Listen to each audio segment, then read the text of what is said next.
Hola amigos, ¿qué tal? ¿Cómo estáis? Espero que muy bien. Mi nombre es Alex Adalid. Este es el canal de coches de Soy Motor y esto que tenemos aquí es el Porsche 911 GT3 Touring. Un coche totalmente inesperado para una prueba totalmente inesperada que vamos a disfrutar aquí, en el canal de coches de Soy Motor. Quédate con nosotros porque arrancamos. Este es el canal de Soy Motor Coches, con el patrocinio de los cargadores fabricados en España V2C.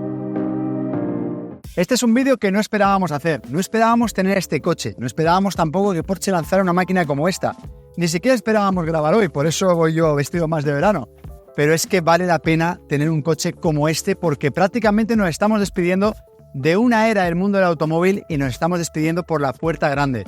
La historia de los GT3 es muy peculiar, de hecho se llaman así porque es un reglamento de la Federación Internacional de Automovilismo, de la FIA, que se llamó GT3 y que dio lugar a que muchos fabricantes hicieran coches acorde a esa homologación. Y Porsche fue uno de los primeros en lanzar 911 GT3 y también luego GT2. Eran coches destinados a los equipos de competición, coches con los que empezar a competir.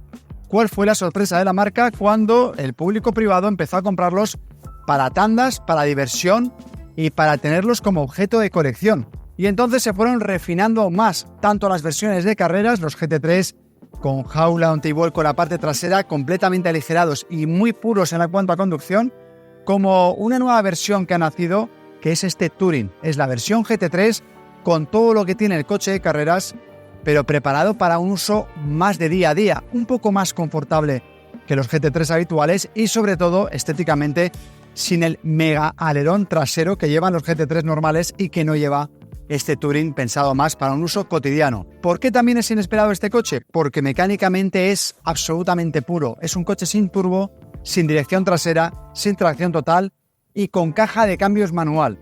Un coche capaz de superar los 300 por hora. De hecho, fue uno de los primeros coches de serie en superar los 300 por hora y en bajar de los 8 minutos en el circuito de Nürburgring.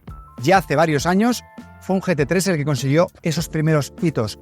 Y esa genética ha llegado perfectamente a esta última edición, que ahora sí, vamos a conocer a fondo.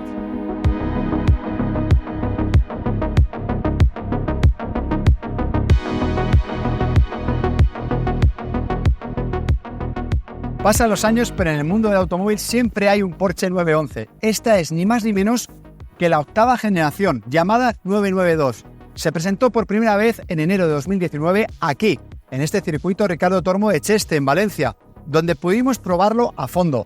Y esta versión GT3 se presentó 2 años más tarde, en el 2021. Mecánicamente estamos ante un coche excepcional. Tiene un motor de 4 litros de 6 cilindros boxer, como es habitual en todos los 911, y fue el primero de esta generación en no equipar ningún tipo de turbocompresor. Es por tanto el 911 más puro de esta saga. Tiene 510 caballos de fuerza, tracción trasera y una caja manual de 6 marchas que hace que el coche alcance los 320 por hora y acelera de 0 a 100 en 3,9 segundos.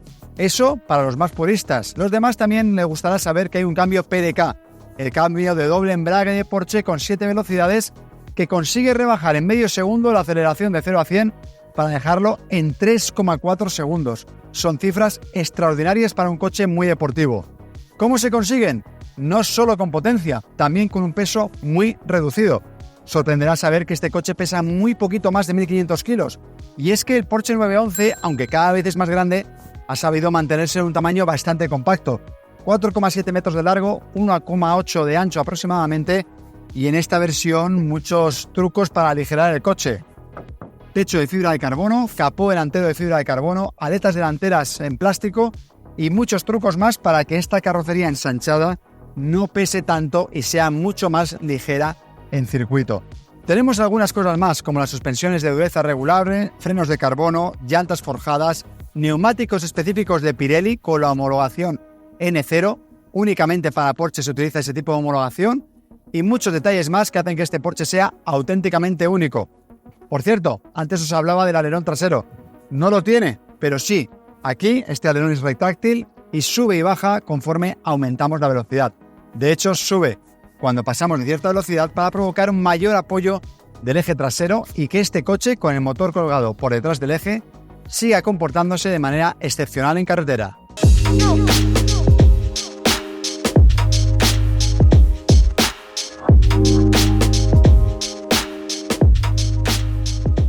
Dicen que es difícil entrar en un GT3, pero a mí no me está costando nada conforme van pasando las horas y los días con el coche.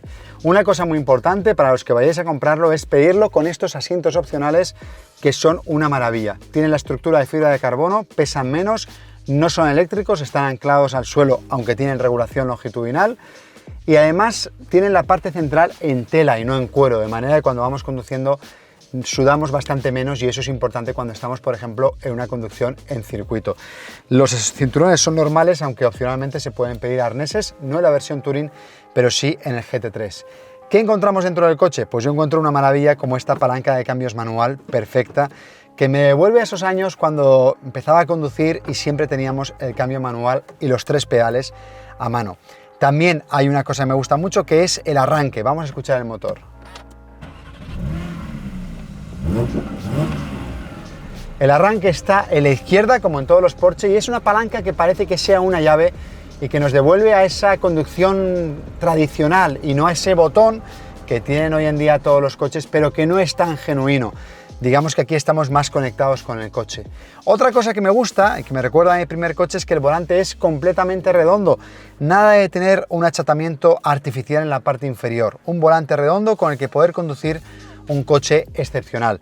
Tenemos muy pocas teclas alrededor del coche. Aquí 3 para el clima, una para la radio, 3 o 4 para subir el morro de manera hidráulica y poder pasar por los badenes, dureza de suspensión, warning, quitar el control de estabilidad y quitar el control de estabilidad y tracción. Con esto podemos hacer unos derrapajes absolutamente increíbles.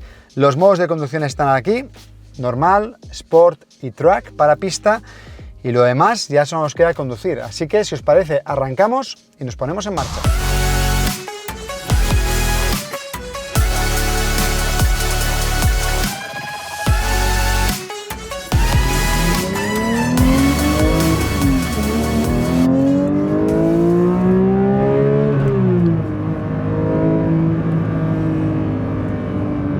Bueno, es importante comentar varias cosas. Primero, este coche tiene la zona roja de cuentavueltas a 9.000 revoluciones.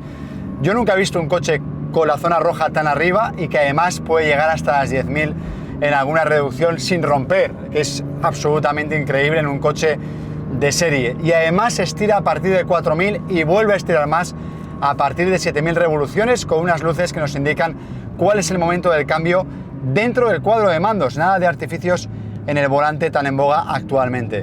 Después hemos hecho ya parte de circuito, hemos hecho mucha carretera y destaca mucho la precisión de la dirección. Es una dirección muy fácil de llevar, donde podemos jugar milimétricamente dónde ponemos la dirección y el neumático. Yo creo que eso también es importantísimo en un coche deportivo. Después, la tracción es muy buena. Tenemos un agarre muy importante, unos Pirelli desarrollados en exclusiva para esta versión GT3, que permiten tener no solo un buen agarre, sino una deriva mínima y una buena sensación de lo que están haciendo los neumáticos en la pista. Por supuesto, si desconectamos todos los sistemas, vamos a tener los derrapajes que queramos, porque aquí hay mucha potencia y además con el cambio manual se puede regular muy bien con el embrague en qué momento queremos que el coche tire toda esa potencia al máximo y podamos romper el agarre y hacer esas derrapadas.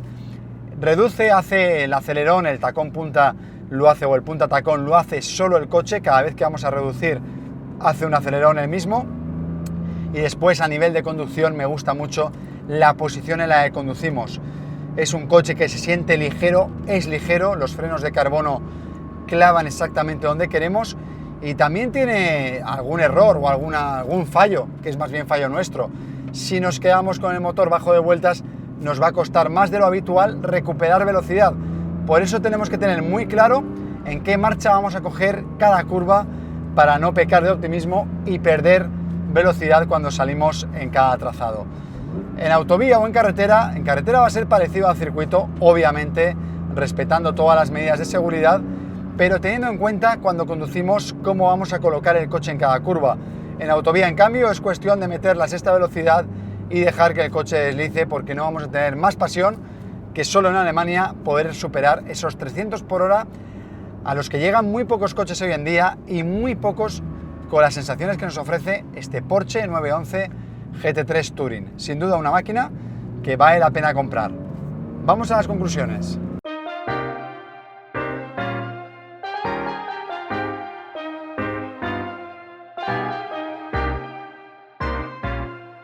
Después de la prueba os hemos dejado de contar muchas cosas, pero tiene llantas monotuerca, típicas de competición.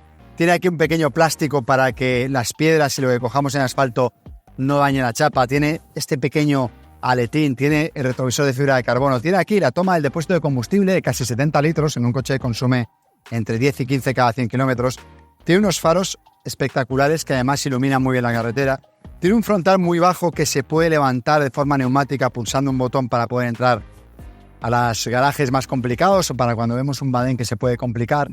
Está lleno de detalles que hacen que sea un poquito más utilizable en el día a día y que sea un poquito más que un coche de competición. Y eso nos lleva a las conclusiones sobre la prueba de este coche. Y también al precio. Cuesta algo más de 220.000 euros. Es uno de los 911 más caros, pero no el más caro. El turbo corre mucho más, es más rápido, más confortable y más sofisticado. Sin embargo, a mí este me parece una compra excepcional para los que quieren un coche de colección, porque es un coche muy puro de sensaciones, es un coche que te transmite mucho al volante y eso es muy, muy importante. El precio es alto, indudablemente, se queda ese medio camino entre los 911 Carrera y el turbo. Yo creo que puede ser una opción razonable y en el caso del GT3 yo creo que vale la pena decidirse por el Touring, que nos va a permitir utilizarlo muy bien en tandas, pero también poder vivir con un coche en el día a día, podernos ir a Alemania, a esas autopistas y a esos circuitos donde podemos disfrutar a fondo de un modelo como este. ¿Qué me gusta a mí? Esa pureza que tiene este coche y que nunca más vamos a tener en coches como este. Llega la hibridación, llegan muchas cosas más. Estamos en los últimos años de los motores de combustión y este realmente transmite cosas que pocas veces habíamos sentido conduciendo un coche otra vez. Cambio manual, mucha potencia, el embrague para afinar cada cambio, el pensar a fondo en la conducción, en las curvas que vienen después. Eso me encanta. Me encanta el diseño porque no deja de ser un 911, no es extremo, no es radical, es un coche que en este color gris navy me gusta porque puedes ir de una manera discreta por la calle. Y también me gusta que el interior, pues bueno, tiene cierto grado de confort. Tienes un Apple CarPlay, un Android Auto, tienes un cuadro de relojes que se deja leer bien. Tienes un coche en el que incluso hay un pequeño maletero aquí delante de casi 150 litros, aparte del hueco detrás de los asientos donde poder llevar las maletas. También hay cosas que no me gustan, por ejemplo, obviamente el precio es muy alto, el cambio de marchas tiene 6 velocidades, Porsche tiene un manual de 7 que a mí me hubiera gustado que lo hubieran incorporado aquí para tener una séptima más relajada para ir por autovía, más bajos de revoluciones. Es el ruido ese el que digamos es una de las penalizaciones que tiene este modelo. Y poco más, yo creo que este coche apenas tiene defectos si sabemos lo que compramos. ¿Qué compramos? Un coche de auténtica colección. Está a punto de llegar la segunda generación o el restyle de este 992, pero esta versión me parece uno de los coches más equilibrados y más puros que podemos comprar hoy en día en todo el mundo del automóvil. Así que esa ha sido nuestra conclusión. Queremos conocer también vuestros comentarios, déjanoslo aquí. Suscríbete a nuestro canal, dale a la campanita para avisaros de las últimas novedades. Leemos todos los comentarios y respondemos los que son más importantes para la comunidad. Así que síguenos y nos vemos en próximos vídeos aquí, en Soy Motor. Adiós.